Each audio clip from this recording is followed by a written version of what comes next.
Zach said, welcome to another edition of Sauce Maho Radio, the one and only. One and only. Radio show and host that guy. I'm a little bit sick. I'm out of my mind. I don't know where my buttons are or where my brain is, but we're going to get this show on the road. It's on a Wednesday, not a Monday. We're a little bit late. As you can see, Mother Nature has attempted to make Mother Nature is making an attempt on my life, but I'm fighting a good fight. I'm here for y'all. We're going to get through this. We're going to get it done together. Today's edition of Sauce Maho Radio, of course, we have the JEJU 4th raid officially starting in that nonsense. We have Danmachi back with another banger. We got ReZero coming through with a fire episode and more. Make sure you stay tuned. If you haven't already, whether you listen to Spotify or YouTube, make sure you drop a sub, drop a like, do something. Comment down below, what was your favorite anime you've seen so far this season? We're jumping into the first segment, just the tip. The first tip we're jumping on is one you guys will definitely recognize. We're going to go straight to it and talk about Danmachi, man. Danmachi came through with the final battle of Ken Bell-kun go and save Freya / Seer. But really what we saw was basically a foot race, for lack of a better term. What I loved about this episode, Danmachi, is everything the last 5 episodes, they have made sure that they we had production issues. Yeah, we kind of messed up a little bit, but we're going to make it worth your wait. The writing was cooking because go figure, in the beginning of the season, we see Bell gets his level up to level 5. Hesiod's like, oh, you unlock a new ability. And it's like, yeah, when you're getting chased, you have the ability to get away even better. And I was like, that's stupid. When is he ever going to need this? But then I forget, oftentimes, this mother sucker of Bell does get himself into situations where he really should, leave and invade. And we've seen it time and time again. We saw it with the Minotaur. We saw it again when he got jumped to lower floors with Ryu. There's times when this man really legitimately needs to have an extra escape boost, and that's what the power he got was.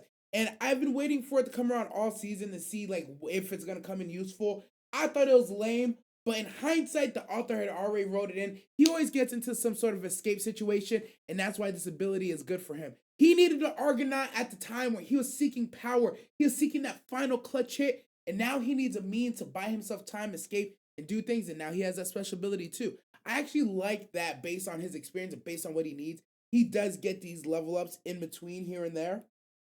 I really thought the escape one was going to be lame, but they ended up making it real fucking cool on this one. He already had a lightning enhancement to get away from Vanna, and then on top of that, he had that little extra boost from his new ability. So I thought it was fire. Great use of wealth. The only thugs remaining in the background that answered, as Lee would say, the call of Gondor, bro. Lily was like, I need somebody, anybody to help this man get the Freya, please. And here comes Wealth with the goddamn magic swords, clearing the path for this man. It was honestly a dope ass finale. I liked that, again, nothing fucking ass pulled. Everything was coherent. I like that he gets the Freya, and it's not no kumbaya, let's be together shit. It's like, I'm here to tell you, you have no chance with me. Give up. Yamete. It's done. Everything you're doing is finito. And so we see Freya fall from grace. Not from godlyhood, but from grace. But I thought it was interesting at the end. All her people still went and found her. They still all surrounded her. They're still gonna follow her. But we'll see what exactly that even means. I like what they did with the level upgrades and the boosting with this season. I like that specifically. Hedon did get the boost from Harame. I personally, it's like, did we need to do it to make sure that we defeated the king in this moment? Yes. But now he kind of knows. It's like, yo, she's a target. We better really hope that they not the ops and they run up on us. Because look, if they snatch her, bro, Hedon level 9 whenever he wants, crazy, bro. Can't let that happen. But yeah, the choreography of the last episode in the fight was dope. Everything ended exactly how it should have. I like that it was part kumbaya, like, oh yeah, we got her back, but part she had to pay for what she did, and they demolished her familia, and so be it. But yeah, shout out Danmachi. That was although it had production issues that I never liked, it was a strong, good season. So for those binge watchers that didn't have to go through what we went through, y'all gonna have a great time with it. Y'all gonna be like, yo, this is fucking fire, boy. But those that had to wait, it has that little sting of like, damn, you really let the hype die off though. Like, we could have, yo, if y'all just stuck to it, yo, this could have been something. But it is what it is. I'm not gonna harp on it too much because I don't want to talk trash too much about something that I already enjoy. So it is what it is. They're forgiven. We're moving forward. Next tip we're jumping on is Zero. The fight between Eight Arms and Garf was more about Garf overcoming his trauma with Elsa than it was about the actual fight, right? It was like they were trading blows, and the whole thing felt weird with these reanimated dead things that come back. It always feels off. There's something weird going on. But we know this Eight Armed dudes was a problem from jump, right? Like from absolute jump, Mans was a problem. So it was one of those times for me where it's like, so what are we doing here? Like, how do we overcome this? And I'm like, Garth can't just scream and yell and shout his way into defeating this guy. But what it really was more so about is he gets pushed. They're boxing. He's getting pushed. You know, Elsa pops up. He thinks about her. He gets clapped. Now he's down with the people, and the people are like, gorgeous tiger, gorgeous tiger. I'm like, I don't understand what's happening here. So now the fight's in front of people, and he's like, he's like, if I don't step up right now, these people are actually in danger. So I gotta step the hell up. And in that moment, I like how in the beginning of the fight, those little things attacked. The Eight Arms killed him for Garf because Garf wasn't gonna kill him. He killed him for Garf. He's like, no, we're gonna keep this between warriors, mano y mano, 1v1. I was like, all right, you kind of cooking there. So later on, when he gets to the people and he sees Garf that has killed one of those things, he's like, oh, now you ready to fight? Bet. So Garf starts just going all out, bro. And Garf, credit to Garf, I didn't know. I wasn't familiar with his game. I've seen him fight a couple times, and every time I see him fight, it's very like hand to hand, very like just taijutsu, you know, in a giant form. But this time he really incorporated some of his other training. Maybe he's always been holding this back, but my man was summoning cinder blocks like he was Doc Ock from every corner, bro. And it actually ended up being like a fair fight because Garf is massive, but he also has these powers, these cinder, the earth, I guess, stone, whatever the hell you want to call it. Freaking Maho, he's summoning that. So it's like, you know, technically he has a bunch of arms, like the guy has a bunch of arms, and we saw who won out. And I like that at the end, you know, the dude, like, they really just had a slobber knocker. They went all out. The impact frames looked amazing. And yeah, they did the damn thing. It was a good episode, but it was a weird episode. This season of ReZero so far, they're really, really like, they're doing a good job with the writing, right? How do I say this delicately? No, I don't have to be delicate. This is Sauce My Whole Radio. I gotta be delicate here. Look, here's what's happening on ReZero right now. They're really relying on their story writing. They're hinging on past things, which is good. They're in writing things, and there's moments of triumph that you're supposed to feel when this character goes through something. Here's my only problem right now. I know I like Garf, but I don't know if I like Garf enough to feel the way I'm supposed to feel about him right now. Like I'm supposed to be chill, like, yeah, Garf, oh my god, you did that. It's like it's dope. I'm glad he overcame it. But in my mind, I'm like, yeah, bro, you was gonna beat, you should have been beat his ass. Like Elsa, like what you still thinking about her for? You know, the arc with his mother and his half brother, half sister. I understand emotionally where and why I'm supposed to feel this extra moment of triumph for Garf. But at the same time, I'm like, yeah, but I knew you was strong though. I already knew you should have beat this dude. I already knew your trauma with Elsa, you're gonna overcome it. I don't feel the gravity of his overcoming. I didn't feel the gravity of his overcoming moment. But I did like that, you know, he got that Subarashi at the end when he defeated him. So I don't know, man. It's just been a kind of odd season. Shout out to my man, not greed, gluttony, eating those poor snakes, fam. I was rolling laughing because there's a moment where it sounds like something's getting bodied, and you start hearing some slurping, and then it's like, and then you hear whining, and you're like, yo, what's going on back here? And then one of the sea snakes tries to run away, and it just gets stopped, and it's like literally fighting for its life. This man's eating his ass from the back. I'm like, oh my lord. I laughed, bro. I laughed a good hearty laugh. I know I wasn't supposed to laugh. That shit was funny though. What do you want me to do? You can't show me some shit like that and not expect me to laugh. I don't know. Maybe it's my problem. Maybe I'm the fucked up person. Maybe I got issues. But yeah, I definitely I definitely think Lust versus Al is like one of the more creepier fights because anything Lust is doing is, let's just face it, creepy as all hell. Once again, she's alluding to that Anastasia, Al, and them was doing some sneaky, shady shit, killing off members, trying to prevent the witches' cult. Somebody's operating in the background, and I feel like I've seen Priscilla allude to Anastasia's doing it, and I see Lust is alluding to Al might have done something.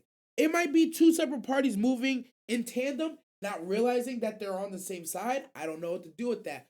But I think that's going to be a running theme in the background because how did the witch is called deciding to jump us all when we're right here? It's just too convenient. And then there's just some things that's not adding up. So I'm excited to see if someone in here is a traitor, who's operating under what. Are they going to actually reveal why and who did the shady stuff?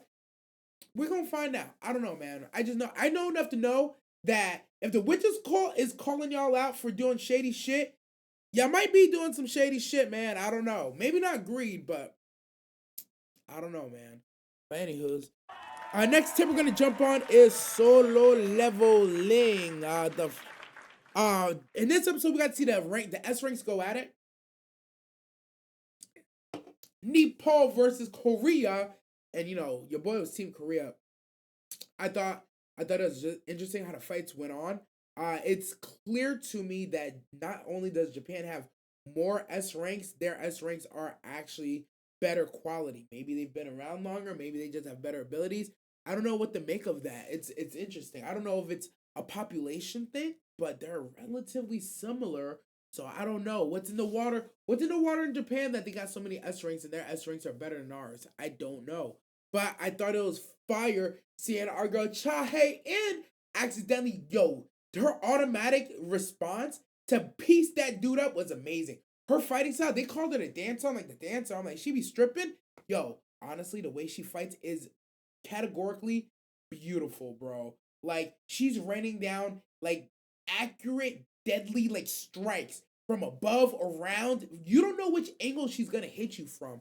I feel like I've seen her weapon. She uses like a rapier, like a long pointy sword. And honestly, if it's fitting for her, if that's actually what her weapon is. But I'm excited to see it because considering the raid has now started, I called it. Look, I've said, let me back up. Jinwoo versus Gote, the leader of the guild that came over. I thought that was fire. Jinwoo getting cut. I don't know if Jinwoo let him cut him or it was like, oh, that was actually close. But then he showed how far the gap was. It's one thing that you hit Jinwoo. Jinwoo was like, oh damn, that was kind of crazy. But then when he caught his fingers, bro. He's like, hey, bro, right there. That's like one of those things. You ever seen? There's a movie where this man catches a fly. Oh no, it's Karate Kid. He catches a fly with the toothpicks. He did some shit like that. When somebody does a feat like that to you, you just kind of know the gap between you is way too wide.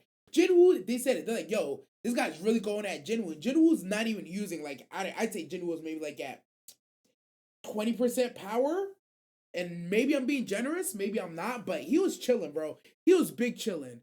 And I thought it was interesting that they broke up the fight before it turned up because we've heard, and they've said it before, these fights between S ranks be going fucking crazy. They be going absolute bananas. So they wanted to stop it before it got out of hand. I don't know if it would have gotten out of hand. I feel like we're approaching that moment where this guy would have tried to done something crazy and Jinwoo would have had to humble his ass real quick. But it is what it is. We already know what it looks like. Jinwoo is definitely stronger than all the Japanese S ranks put together. Oh, let me not say put together. Okay, maybe I'm being a bit erroneous. Not all the S ranks put together, but he's stronger than their best S ranks. I can say that with confidence.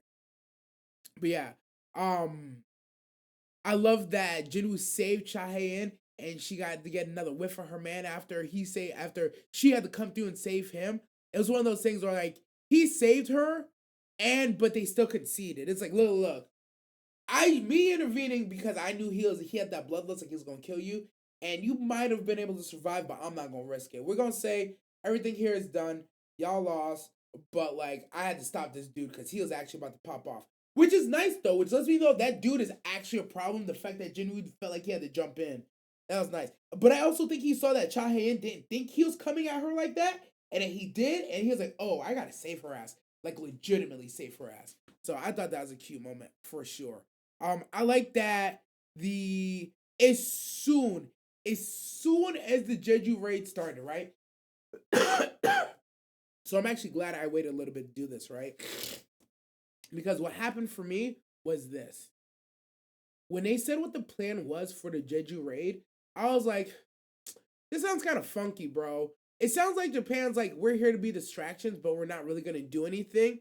We're just gonna like empty out the nest. We'll take the ads out, and you guys go fight the boss. We're just on ad control. We're not really gonna take it that serious.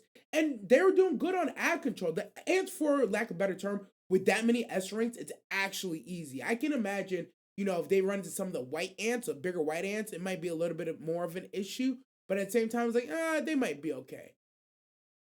But the unthinkable happens where the ant's son, I'm calling Miriam because, I just kind of like that name for ant being born to a queen. Hunter, if you know, you know. Miriam pops up, and the irony is, here's the grand irony of the soul leveling moment of Jeju Island. The distractions are on the outside with Miriam, the danger, and the Korean S ranks are inside and sealed off inside, but there's nothing around them. So my prediction of what's going to happen in the next episode, don't spoil it, manga readers, y'all niggas probably already know. My prediction is, with Miriam outside, everybody who's not where they're at, because Choi put up the fire barrier, everybody on this island's going to die except for the Korean S ranks. That's what I think is going to happen. Every single Japanese S rank on the outside, they're dead as far as I'm concerned. Like, there's just no shot. And this is part of the reason why I was like, yeah, y'all plan sounded good in theory, but I don't think y'all came here taking this serious enough. I just don't believe y'all came here with like true serious intentions, and that's a problem. I feel like you showed up to the playoffs as if this is the first game of the season, and you should have came to this in playoff form, bro. You should have came like ready to play for a championship, but y'all came like it's a Thursday game. It's a Tuesday game. It's nothing. It's easy, light work. So that's what I think is gonna happen, but we're gonna see. I do think it's interesting that Jinwoo decided not to go. This is what I was alluding to previously when I said now that he has saved his mother and she's around, like his motivation for what he wants to do is kind of out the window. He's at a place right now that if he just cruised and did nothing, he would be fine. His workouts to avoid the penalty is easy enough. He probably knocks it out like in 20 minutes now. Like, seeing how fast he runs, I'm pretty sure he runs like 10 kilometers. He could do the 10 kilometers in probably like, I don't know, 5-10 seconds. I don't know how sustainable his sprint is, but like, I'm pretty sure he does 10 kilometers in no time. He's so strong now that instead of pushing up, he pushes the world down. So like, he's getting his push-ups in. It's light work to him. So it's like, what's your motivation now? And right, honestly, he has none. He's just chilling. So, but I did like that he attached his shadows to the Korean S ranks. When things pop off, he's just gonna swap with one of them and handle business. I don't know how they're gonna react when they realize that they're being followed, but it's crazy to think that he's following them and they don't know, right? Like, that's fucking insane. Like, we're all CIA agents here, but you have one CIA agent who secretly has all y'all tapped and is following all of y'all, but y'all don't know, but y'all are supposed to be the best CIA agents ever. It's a wild concept to consider. The gap between him and everyone is just so vast. Holy hell. It's insane. But yeah, shout out Soul Leveling, cooking up good shit. Cooking up all kinds of goodies. Mid-Zero Pawn. Don't call it Mid-Zero, my boy. South Korea was weak sauce. Shake my head. No, honestly. Jinwoo not going as an L. Bro could have made a difference and maybe no one dies. Dude needs a solo level up his intelligence. Damn! You feeling real inflammatory today, my boy. That's why I said human psychology has always been interesting to me. Because once you sap someone's motivation, now you have to convince them to go do something. It's like, I don't know how you convince him. You like, I don't know. I don't blame him for not going at first. It's like, I just became an S rank. Y'all already been planning this raid. Y'all shouldn't hypothetically need me. Oh, that's the other thing. He watched them train. He watched them fight each other and like kind of like tested out their strengths himself. And he's like, nah, y'all should be able to handle this. And if y'all can't handle this, I attach my little soldiers to y'all. So it's one of those things where like he's taking the measures by in his mind. If he didn't think they could handle it, he would have went. But he's like, nah, y'all can handle this, so y'all good. I'm gonna let y'all go. I'm gonna let y'all cook. If y'all need me, I'll pop out. He's gonna pop out and show niggas. So I don't blame him. I think he played it perfectly. Me as someone who doesn't like to add additional responsibilities to my current duties, I'm just like him for real. It's like I'll keep an eye on it, but if I don't have to jump in, I'm not jumping in. Y'all got this. Y'all got this. That's on y'all. Nah, bro, that bothered me. His shadow army would help immensely. Has to wait for people to die. I know, but look, that's why I say all the time. People are better than me. People are better than me. I'm with Jinwoo on this one. It's like I don't have to be there, so I'm not gonna be there. But if I have to be there, then I'm gonna pop out. Hey, at least it's nobody that we. Ooh, well, I'm gonna say it. Nope, I'm gonna say it. At least it's not our people. And I know what you're gonna say. If it was gonna be our people, does that make it better or worse? Yes. Because if it's our people, it's like, of course I'm not gonna let our people be taken out like that. The fuck? But like those people, like not my people, like Arrivederci, see ya, bye. But yeah, it is what it is. But y'all let me know what y'all think below. Am I tripping or not? I truly think that's a controversial one in the community right now. Cause you're not wrong. If he goes, people don't have to die. But it's also not his responsibility. But Uncle Ben would say, with great power comes great responsibility. But it's called solo leveling. Y'all wasn't with me shooting in the gym. So again, I throw my hands up, bro. I throw my hands up. All right, that's the end of Just a Tip. We're gonna jump into the next segment, which is the quest board. We got some simple stuff on the quest board. First thing we got on the quest board is Grand Blue Season 2 scheduled for July 7th. As someone great that I know once said, okay, they're not great, they're just a weeb. They said Grand Blue is the perfect summer anime. It's gonna come through with all the vibes, all the fun that you need. To be honest with you, the first time I saw, well, I've only seen Grand Blue one time, but it took me a couple episodes to understand what I was watching. Some of the humor didn't make sense to me. I thought it was gonna be a show about college, and it kind of wasn't. Then I thought it was gonna be a show about scuba diving, then it kind of wasn't. Then I thought it was gonna be a rom-com, but then it kind of wasn't. But then I thought it was gonna be a sister-loving perverted anime, and then it kind of wasn't. But then it kind of was because it's a wrong sister-loving person. But that's all. I say all that to say that once I understood that this is truly a slice of life comedy where they're just gonna do shenanigans, it's just gonna be random nonsense. There is a coherent running story with relationships that are concurrent, but for the most part, it's very much just like a laid back, chill type of anime that just has real crazy hype ass moments. I was like, oh, I get it now. Took me a little bit. It really did take me a little bit because I was like, I'd watch an episode. I'm like, what the fuck was I supposed to feel in that episode? Did I laugh? Yeah. But was there any progression? Not really. They didn't even do shit here. Like, these niggas really just went underwater and looked at some fucking fish together? Like, what the fuck is this show? But that's kind of the show. It's like, take a break, pop open a beer. Like, I don't even drink during reactions, but I feel like if there was one anime that I'd be like, yo, let's crack open a cold one and drink a beer while we're watching it, I think it would be Grand Blue. And it'd be perfectly appropriate because that's the type of shit that's kind of demon time they're on. Also, the humor at first, I didn't get it. I was like, this humor is like way left and then way right and then way over the top. But that's part of the appeal that sometimes the joke that they're making is exactly the joke, but at other times it's like a double or triple entendre, and sometimes it's just supposed to be like a shock value joke at that. But a lot of times those times I was like, why is that supposed to be funny? And then later on I'd be thinking about it, I'm like, oh my god, that's fucking hilarious, but I didn't get it at the time.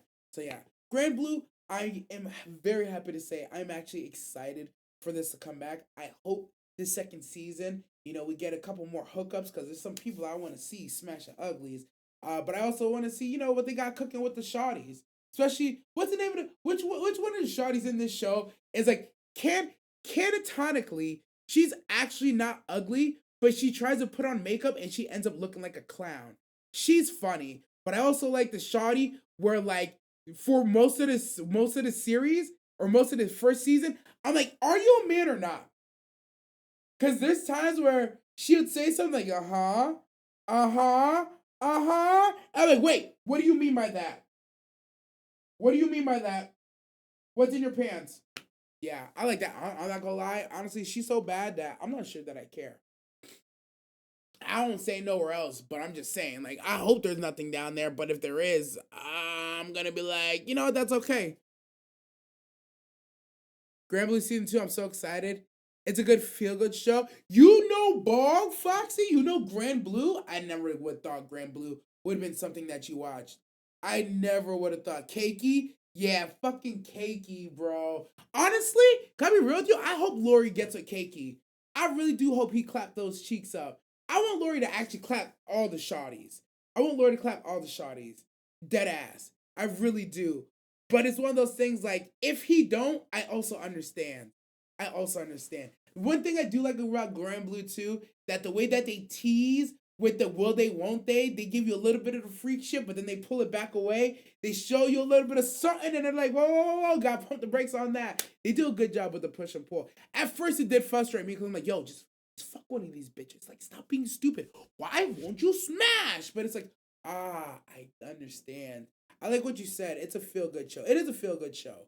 It's one I didn't realize it was a feel-good show, and I didn't appreciate it until after it was done. That I was like, yeah, honestly, in every single episode where they gave me some sort of stress, they kind of resolved the stress. And every episode kind of ended with like, "Kampai," you cheers, drink your beer like you fucking stone cold. And I was like, yo, this is a vibey show. It is a vibey show. So I do look forward to it returning. I hope Lori. Honestly, I want the sister. Yo, sister on sister action. I'm here for it. I'm here for it, bro. But Lori, I want Lori to smash all them hoes. What's happening, Zachary? Chisa, my girl. Really, Chisa's your girl? Look, nah. I'm choosing the purple hair shawty if I don't know if she got a peen or not. I choose her 10 times out of 10, bro. Chisa's nice. She cool. Older sister's nice. She cool. Yo, older horny senpai, yeah. Now, older horny senpai, sign me up, bro. Sign me up. Oh my god. You know who she reminds me of? She reminds me of Lady Nagant from fucking My Hero. Her and Lady Nagant in the same room would fucking change me, bro. Ooh.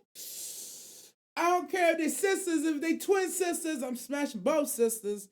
Purple hair bad, yo. Oh. Oh boy. But yeah, freaking Lori had a chance. Lori had a chance once and he turned it down. Good on him at that moment, but it couldn't have been me. I would have beaten that cheek up, bro. But Azura is a perfect. That's her name? Azua? Azua? USA! I'm just gonna call it USA, bro. I'm just gonna call it USA. But yeah, shout out to Grand Blue. I'm excited to see it come back. No, I'm not gonna rewatch the first season. I don't know if I can rewatch Grand Blue. I don't know if Grand Blue is a rewatchable show. Especially like the first like 6 or 7 episodes. It's tough. It's tough. Cause what is it? It's like 24, 26? I don't know. I don't remember how many episodes there is, but the first half is a tough watch. But the second half, it really catches its rhythm and it starts clapping. Thoughts on Devil May Cry trailer? Bro, I didn't see a Devil May Cry trailer, but every time you send me something from Yakuza or Devil May Cry, I'm like, there's no way this shit can be real. Alright. The next tip we're jumping on. World's finest assassin gets reincarnated in another world as an aristocrat. Whoo! Season 2 is announced. Look, World's Finest Assassins was actually, so, let me bring it in. World's Finest Assassin came out in the peak of isekais, where every season they're dropping 5 or 6 isekai shows. It went massively underrated in its own season as an isekai. It actually was one of the better shows. Look, if you want a show that's pure cerebral, pure thugginess, with horrible background stories for poor shawties, but thugging and bouncy ass titties and thick ass thighs, World's Finest Assassin is the perfect isekai trash. I hesitate to call it trash because it's actually not trash. It's just a good isekai, bro. It just really is. The premise of an assassin coming back with money, He's he's operating in the background. He's basically fucking Batman, bro. He's Bruce Wayne in this shit up. And not only is he Bruce Wayne this shit up, he actually went and got himself a barber and a Catwoman. And then he got a bunch of shawties. It's one of the better izakais. I can't talk enough good stuff about World's Finest Assassin. It's so fucking dope. Where we last left off, he has established himself in multiple ways. His shawty's got the shops running. Honestly, World's Finest Assassin is Eminence in Shadow if the Eminence in Shadow actually took his shit serious. That's the best way to describe it. Ooh, that's a bar. World's Finest Assassin is Eminence in Shadow if he took it serious. Yeah, dead ass. The Friends are the worst part of Grand Blue. Oh my god, don't even get me started on the Friends. Don't even get me started. Fuck those guys. They're actually the worst. But like those are the friends that you hate that you love to hate. You know, you gotta have those every once in a while. But yeah. World's Finest. Come back to me. Yeah, his abilities are dope. The abilities, the way, honestly, I really forgot how horny World's Finest Assassin is. Because I forgot that for the shotties to get power from him, like, they got to do, well, no, not to get power from him, but they just be doing some freak shit. And I'm honestly with, it's a good ass as a guy, bro. Mad underrated. Honestly, World's Finest Assassin might actually be worth a rewatch. It actually might be worth a rewatch. I enjoyed it that much on the first watch through. There was rarely an episode that was a miss. There was some episodes that definitely were a bit disturbing.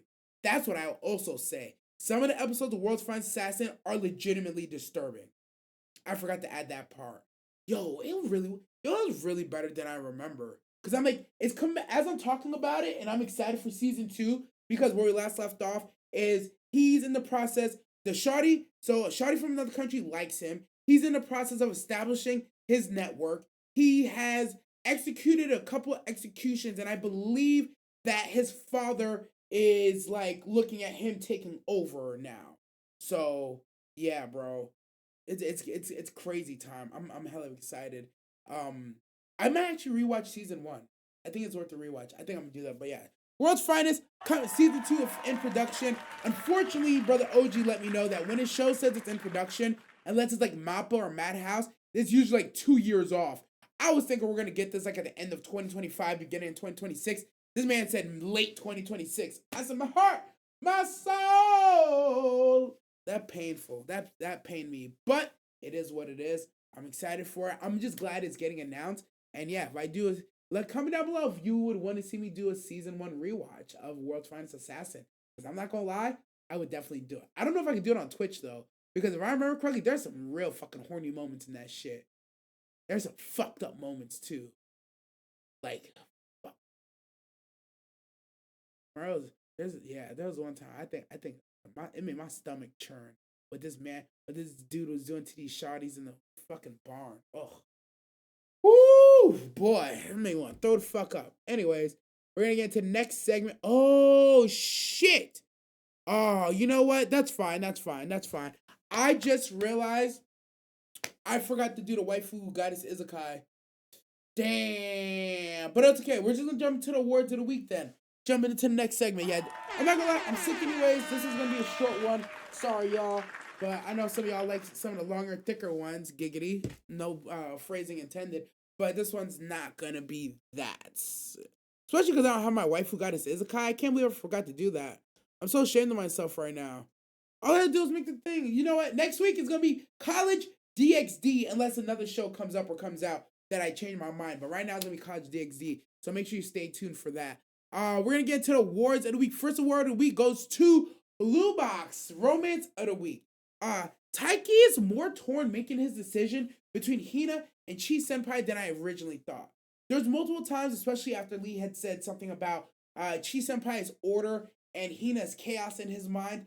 I really didn't think that Hina was quite in the running. But seeing how he's been interacting with Amaye, I think that's how you say her name, Amaye, which is Haru Senpai's girlfriend's sister who goes to her school, seeing how he interacts with her and he's hearing her try to help Hina get in there, Hina actually is taking up a decent amount of bandwidth. If you asked me before this last episode how he felt about her, I would have said I would have said it was closer to, I don't know, I would have said it's like, 70-30. I would have said it's like 70-30 Chi Senpai. But after that last episode, at least in the beginning, in the first half, y'all had me in the first half, I was like, yo, it's like 55-45. Because he's even questioning, he's like, because there's a moment he's even questioning if he likes Chi Senpai. And he's like, yo, do I just admire her? Or do I actually like her? And then he's like, and then as he's out here running around looking for her, and she has these moments. She has these moments where she does, where I don't know she knows the type of manipulation she's doing. Perfect example. This picture right here, where she grabs him, she's like, hey, your elbow's kind of red. Let me help you. She does the caring thing, which is to put a band-aid on it. She does the womanly thing, which she marks her territory, she draws on it, but she doesn't put her name or nothing. She just means like a bore. It's like, so you're kind of stamping him like he's yours, and you clearly care about him, but you didn't write your name on him. You just drew a bore. So it's like, that's interesting. I'm listening. But in his mind, I feel like towards the end of the episode, he made like a final decision. Hina's been running in his mind rent free. He's like, she does make my heart doki doki a little bit, and I think we're coming to the point where I think he's finally solidified. He's like, no, no, no. It's not just him. Him and Chi Senpai kind of going through the same thing, where it's like, this isn't just like some admiration shit. It's like, I don't. It's like let me make sure I have the right feeling and I have the right emotion, because they both know they like each other, but they want to make sure that it's romantic. Like, it's not just like, oh, I like her because she works hard, and I like her because she's here and she's around and she's this and that. And they make sure I actually like her before I break somebody's heart. Yo, shout out to the homie Kyo, who keeps saving this man Taiki over and over and over again. You need a friend like that who got your back for real, for real. Um, yeah. So I definitely liked hearing Taiki's thoughts on this episode. I like the fact that Hina actually is in the balance. She had more of a chance than I thought, but I do feel like at the end of this episode that Taiki has decided and has realized, he's like, I'm doubting all this, but I don't know why I'm doubting it. I already know what it is, and it's exactly what I know it is. I like her, bro. I like her. I want her. It's not just admiration. It's all of it put together. So, and at the end, it's like, I think he's gonna choose Chi Senpai, which, if that's what he wants, go for it. But shout out to Hina for taking up that space. Shout out to IMA for really advocating and putting the idea, not, I shouldn't say putting the idea in his head, but like being like, yo, when somebody confesses to you, you don't really owe them, but you kind of should hear them out. I was like, doesn't it make sense to go where you're already liked, or go where somebody likes you and just see if something there blossoms? It's like, what's wrong with that? It's like, there's nothing wrong with that. At least you can say you tried. And he's like, yeah. He's like, honestly, I didn't think about it like that. He's like, she did already confess, and I can just test that out for a bit. But what Chi Senpai think? Like, girl, Chi Senpai, yo, honestly, credit to Chi Senpai. I think she would fight for her man right now. I think she would. I like that the episode ended with her getting the little plant thing, and she's like, yeah, I'm gonna see if this thing grows. So she's really getting into like the mindset of like, yeah, let me see what's going on between me and this boy. So shout out Chi Senpai, shout out to Hina. IMA has been a nice introduction too. I think Kyo wants Taiki. Shut up. No way. No way. I don't think I ever said out loud, I don't think Kyo wants Taiki. But if Kyo wants Taiki, bro, that'd be wild. That'd be wild. I think he wants Tina. Me personally, I said it from like episode one. I think he wants Tina. But to be real with you, you kind of might be cooking, because the way he moves and he operates in the background, he is looking out for his homie a little bit too much. You know what I mean? Like, I don't want to make it weird, but he is a little too helpful. He wants to make sure he gets his feelings exercised, so that when he makes his move, he can make it without worrying. I don't know. I'll entertain it though. I don't think that's what's happening, but I'm listening. All right, let's get into the next award. Next award of the week, we got funniest moment. For me, the funniest moment was when the Tavern Girls, this bitch, let me start. Let me rewind a little bit. This bitch, Freya, really thought she was gonna get away scot-free. Yes, they knocked down her familia. Yes, they took all her assets and resources. Yes, she's lucky she didn't get sent her ass sent back to heaven. She is on the outs, nothing left, and she's down to her last penny dollar. She had the nerve to go to the tavern in the first place, right? To say bye to Mama Mia, say some final words, so just get some things off her chest. Then I love that all the tavern shawties ran up on her, right? And like, oh, so you just leaving? She's like, yeah, there's nothing here for me.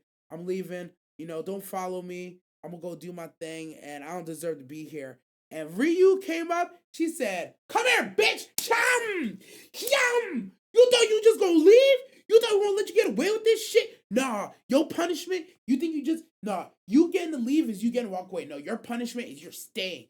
You're staying here. You're gonna be our friend. You're gonna see our smiling faces every goddamn day. You're gonna serve these fucking people. You're gonna work this menial job. You're not gonna get paid. We're gonna have a fan-fucking-tastic time. You're gonna sit your ass down here. And you're gonna like it." I was like, God damn. They really beat her ass. Yo, fucking audience like talking about meow. Yeah, here's a powerful punch. Like fucking, they like beat her. They literally beat her ass. They literally beat her ass, rightfully so. But that's what Ryu said she's gonna do. She's like, when I get Seer, I'm gonna beat her ass and make sure she comes back to the tavern. And they delivered, bro. Whooped Freya's monkey ass, bro.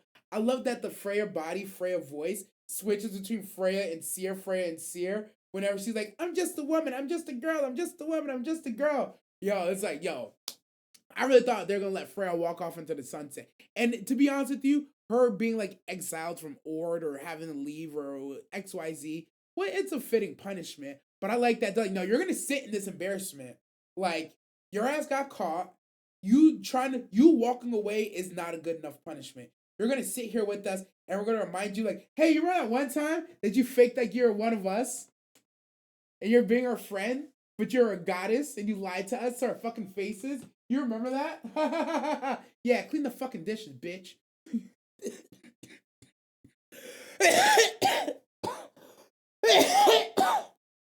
Oh my god. Sorry. I think that shit's only funny to me. I don't think y'all gonna think that's that funny. I think it's fucking hilarious, bro. I thought it was hilarious. It was a funny moment to me. Cause we always hear all the time, people say then the anime is like, yeah, I'm gonna get you back, and when I get you back, I'm gonna punch you in the face and bring you back to your senses. Everybody talks about that in all the anime. This is the first time I feel like actually Naruto did it. Naruto did it to Sasuke eventually. Or eventually Naruto did it to Sasuke. But this is one of funnier times, bro. Yo, Rio slapped the shit out of her, bro. Slapped the ever living shit out of her, and everybody started beating her ass. It was beautiful. I thought it was a funny moment. I thoroughly enjoyed it. But yeah, shout out Don Machi for doing the right thing, keeping it light, but also keeping it thick. Freya thick, bro. The next award of the week goes to Hands of the Week. Hands of the Week, I'm giving it to 8 Arms versus Garth. Closing chapter of Elsa and overcoming his fear is dope. This is the first time I've seen him use these abilities, so I'm assuming that he's always had them in the background and he was just didn't use them, but now he's actively using it because he's overcome his issues. I thought the fight looked beautiful. It was choreographed very fucking well. The animation was top tier. It was so good. I saw people on Twitter talking about finally excited for ReZero to get the carried by animation allegations. I'm like, listen, it was a good episode. It was beautiful. Choreography of the fight was dope. The direction and the frames they chose to use were absolutely amazing, beautiful. But if you think this one fight is gonna give you the carried by animation allegations, you're wrong. It was good. It was beautiful. Nobody says ReZero is carried. Not a soul. Sorry. Hate to break it to you, buddy. It is what it is. But I saw that say still won. It still won the best fight of the week, in my opinion. Nobody else was throwing hands like ReZero's throwing hands this week. It was pretty fucking dope. Shout out to 8 Arms for not being so heinous, for being helpful and allowing him to overcome it. But in the end, again, giving Garth is always worried about, I'm not strong enough, I'm not this, I'm not that. But he defeated one of the legendary fighters of all time. Yes, he was in a reanimated body, so it is what it is. Shout out to the boys that reanimated.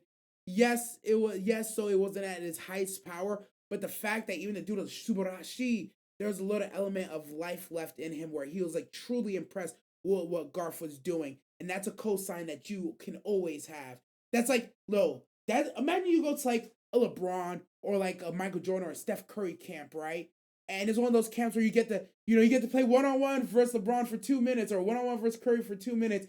And, they haven't let anybody score all day. Let's say you're the one person who hits that NBA superstar. You hit him with one good move and you legitimately score over them when they're actually trying. And they're like, all right, dog, I see you, my boy. Like, that's the cosign that Garth just got. That's the kind of cosign that Garth just got. Just imagine if you're a football player, soccer player, I should say. Because when I say football, you're going to think I'm thinking American.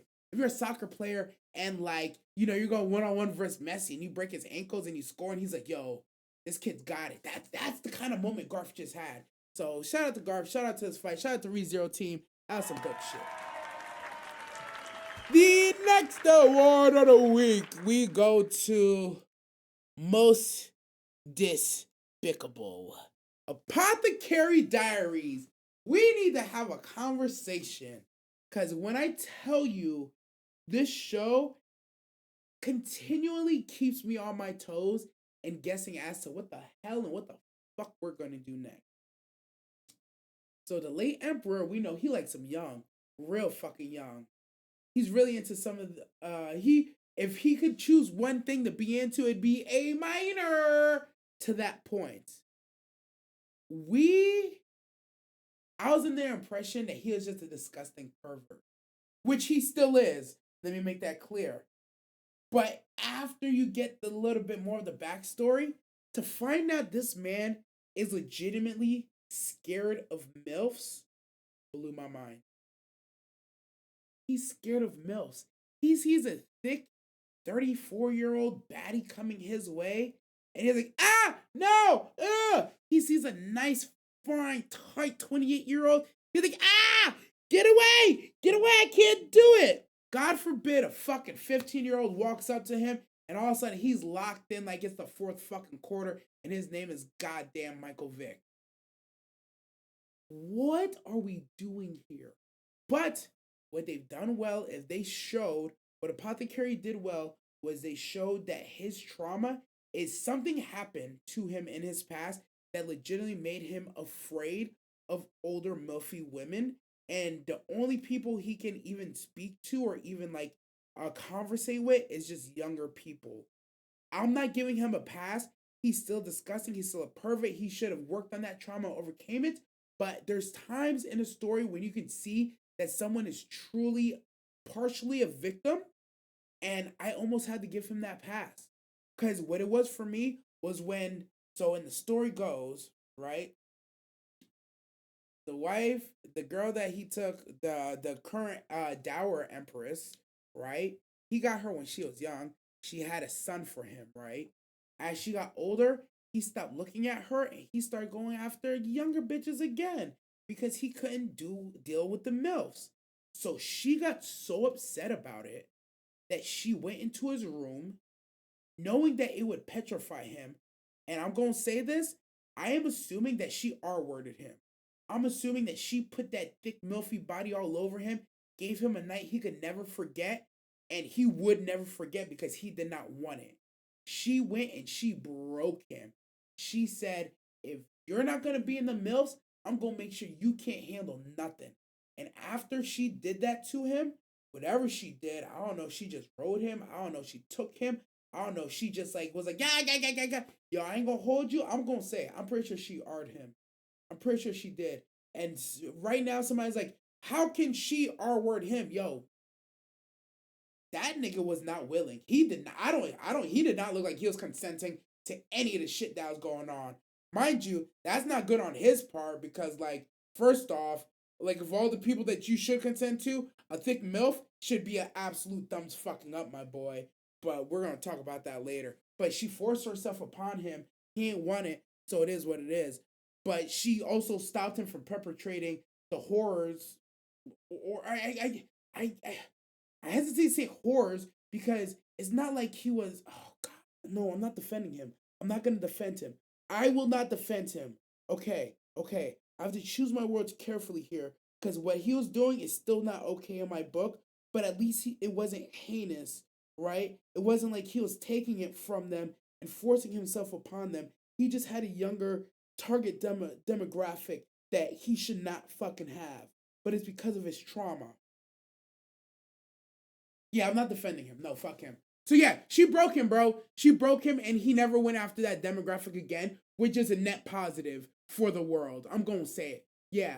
So she broke him. He went into painting, and you're probably wondering, hey, DN, you said that this is most despicable. Who are you giving most despicable to?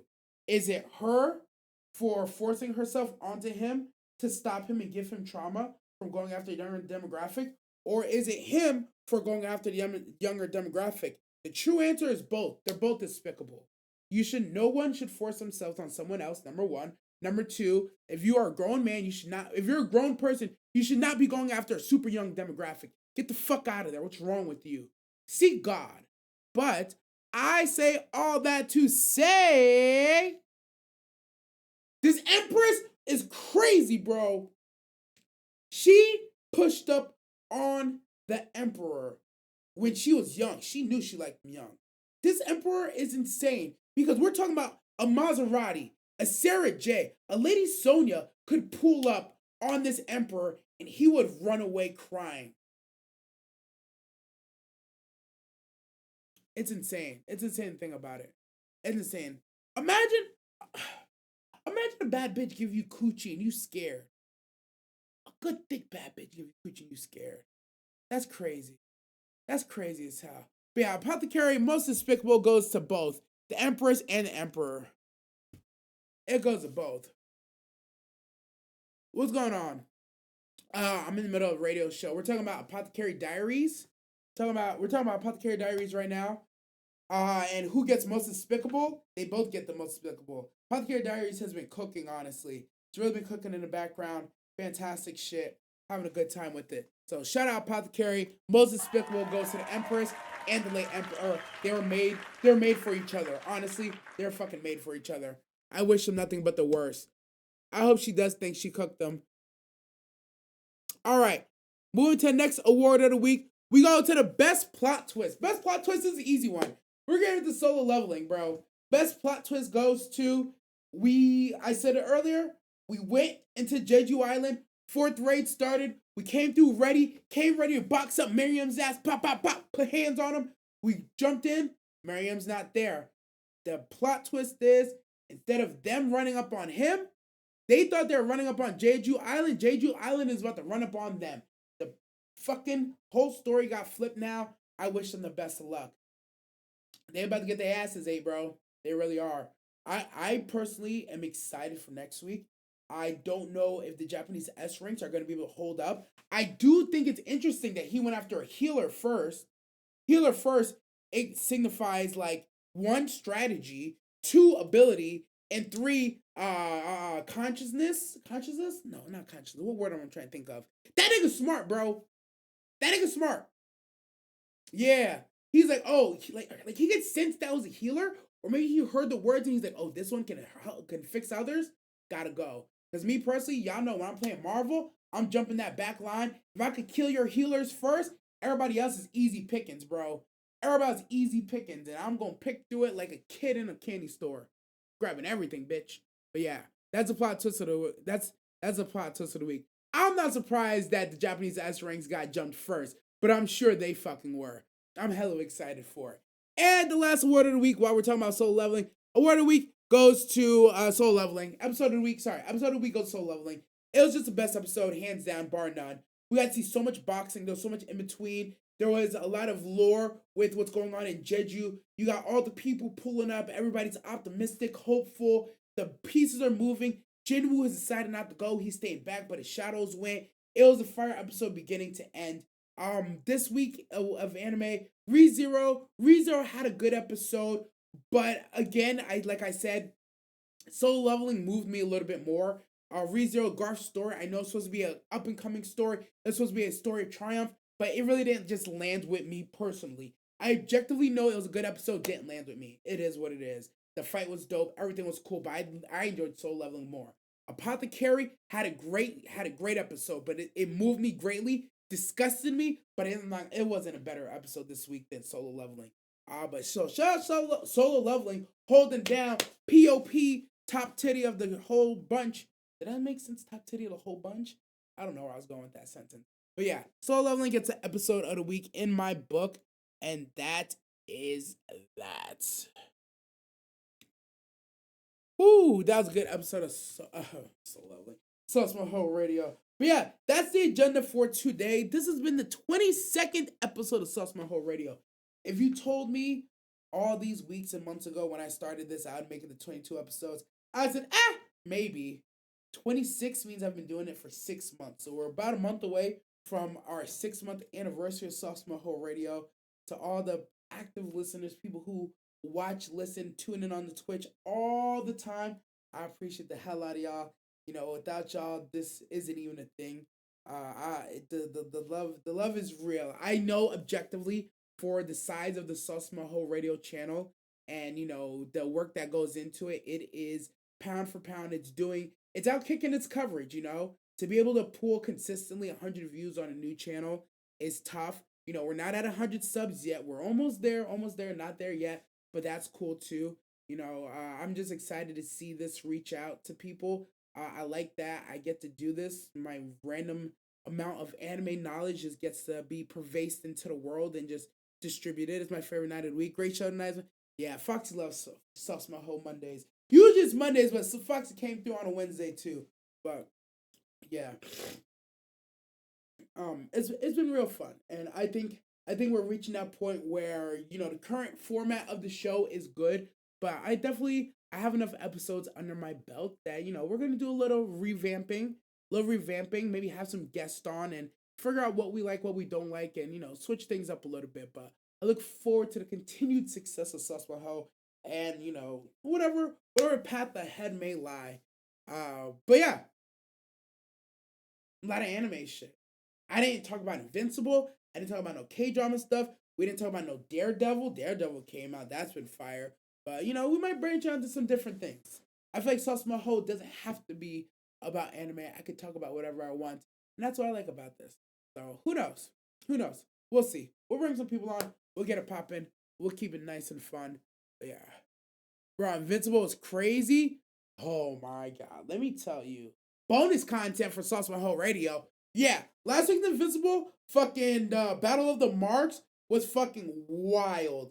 In 2 days, they were able to take out I think only 6 or 7 of the fake Invincibles, and I'm pretty sure he did most of them.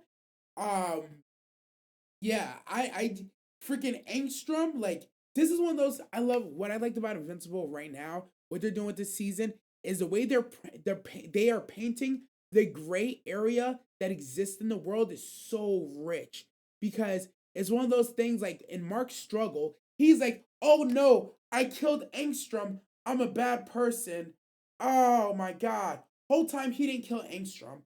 Angstrom's alive, working in the background, gets this army of Marks. He comes back and he fucks up the whole earth. So you spent all this time sad and shit. You went through this whole arc thinking you did something that you didn't do, which, kind of made you a slightly better person, but also more ethically sound, because, now you want to stand on your high ground, right? But then you come to find out the whole time that the thing you're sad about, you never ever actually did. So now comes a question: do you regret, given that you thought you killed him and you thought everything was safe, you find out you didn't kill him and he's alive, but he's wreaking havoc? Or do you have, and I'm going to say this, I'm just going to say, do you have the balls now to go and kill him and feel okay? And be like, yeah, I should. One, I felt bad for killing him the first time, but I'm glad I didn't. But on this go, I'm going to kill him and I'm not going to feel bad. I think we're okay. I think we're allowed to kill Angstrom now and not feel bad. You tried. You did it the right way. You tried to be the better person. And you showed, and it showed that, yeah, it didn't work. It doesn't work. But it's one of those things where I think this is the perfect scenario where if he did kill Angstrom and Angstrom didn't come around and do this, then he was right to feel the way he was feeling. but because he thought he killed Angstrom and Angstrom's alive and Angstrom is now causing more damage and destruction and massive casualties. On this go, if you kill him, I think it's okay. I say it all the time. I say it all the time where when like the Batman theory, how many times are you supposed to lock up Joker and he's gonna break out and he's gonna cause havoc and take lives before you putting him down is actually the right thing to do? How long? I don't have the answer. I like what other people have said before, you know, 3 strike system, but then it's like, yo, what if on the 3rd strike they take out 10,000 people? Like, do you look back thinking like, damn, I should have took him out after the 2nd strike when he took out 8 people? That's when I should have finished him because now he took out 10,000. It's like, yeah, but now you're saying those 10,000 was more important to the 8. And it's like, yeah, but when are you taking justice into your hands too early? When are you taking somebody out like and you're just doing it like they take one life now you're taking theirs and that's that and it's like, well, yes, they say eye for an eye, tooth for a tooth. But at the same time, it's like, do you really want to be carrying out and be the distributor of that kind of justice? I don't know. I don't have the answers. Morally and ethically, I don't have the answers. I know what I would do, but I know I'm also not right. I am but a human. If I have this power, bro, I'm telling you, you get one time. I'm beating your ass and putting you in jail one motherfucking time. As soon as you break out or as soon as you make a move, Shanae, I'm not even waiting for you to do no shit. The moment you get out and I see you, it's Shanae on sight. It's like me sparing your life the first time, regardless of what you did. That was your one chance. The next time I catch you in these streets, it's GG's. And I don't feel bad about saying that. It's just GG's. That's what I would do. But I also know that people will look at me and say, what if that was you? I step out of line sometimes, but I wouldn't step out of line in a way that would cost me my life. That's why I feel like I could talk like this. If I was the type to step out, if I was the type to step out and put my, I'd have to reconsider because like, yo, that could be me. I have to really think about that. That's not gonna be me. I don't think about it. Nope. Take his ass out. One time, 2 times, you're done. Finito. People won't like that though. Whatever. I'm still crying over Rex. Nah, honestly, can I be real with you? When it comes to Invincible and the Rex being dead thing, I'm actually numb. Because fuck them for giving me a shitty person. You slowly but surely make him to a handsome, capable, good guy, and then you snatch him out from under me and you kill him. Part of me doesn't even want it. I don't know if I don't believe that he's dead or I don't want to believe that he's dead. I don't know which one it is, but it just doesn't make sense to me that he's dead. I'm actually in the process of like on some Orihime shit. I'm just rejecting it right now. I'm like, no, he's not dead. I know y'all told me he's dead. I know what he did would hypothetically kill him. I'm supposed to believe that he's no longer alive, but I'm not accepting it. Nope, not me. I'm not accepting it. Not yet. Not right now. No sirree, Bob. Absolutely not. I'm good. I don't accept Rex's death right now. I just don't. I need to see the funeral next episode. I need to see them like find his bones or what's left of his body. I need something for me to believe that Rex is actually dead. I just can't believe it. I refuse to believe it. It sounds insane. I'm normally not this type of person, but I reject that, bro. I reject it full heartedly. As far as I'm concerned, Rex is not dead. I don't know. But DN, yeah, I hear you. I'm not accepting it. I just don't. There's just no fucking way, bro. Especially like that. Especially like that, though. Nah. Mm-mm. Bad taste in my mouth. I like. Nah. I'm not accepting it. Nope. No. Yes, he was just at his peak. Yeah. Like life was good for him, bro. But there's one thing I learned about life. Whenever life starts getting too, no, I'm not gonna say that. That's hold on. Let me do what I learned in therapy. That negative thought and emotion, I'm pulling it out of my head. Throw it away. In animation, when a bad character's life arc starts to get too good, you inevitably know either A, they're about to die, or B, they're about to retire. Once his life got good, I could feel my own trauma start to come up, and I'm like, oh, he's gonna die. Or something bad's gonna happen to remind him to know his role and know his place and to remember that like, yeah, good things happen, but in life bad's gonna happen too, and you gotta be ready for that shit. So I don't know, man. That Rex death, honestly, the Rex death hit me harder than everything else. Because it's usually if somebody dies, I accept. It's like, oh yeah. This character's dead. Nah, this Rex death, I don't accept. I reject, bro. I'm waiting. I'm waiting. I don't like it. Even right now, I feel myself shutting down because it's pissing me off. I feel myself shutting down. It's like, nope, no. Yeah. I forgot what movie that's from. Oh, it's a Family Guy gag. That's a Family Guy gag. Anyways, we're gonna end this episode of Sauce Moho here.